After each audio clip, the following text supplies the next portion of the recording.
చదువుకునే వయసులో వాళ్ళ మీద మానసిక ప్రభావం,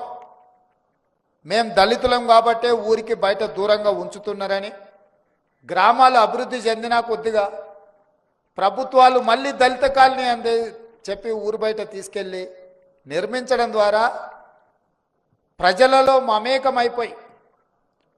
కుల విధానాన్ని నిర్మూలించాల్సిన విధానాన్ని పక్కన పెట్టి వాళ్ళను ఊరికి దూరంగా విసిరేసినట్టు పెట్టడం వల్ల వాళ్ళలో ఆత్మన్యూనత భావమే కాకుండా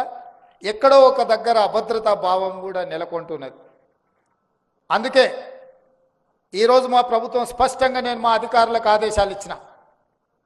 ఎక్కడ ఇందిరమ్మ ఇల్లు ఇచ్చినా దళితులు, గిరిజనులు, ఓబీసీ,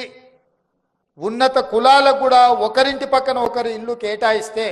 రేపే చిన్న అవసరం పడ్డా ఉప్పు, పప్పు, బెల్లం, చింతపండు ఏ సహాయం ఉన్నా పక్కింటోళ్ళని అడుగుతాం.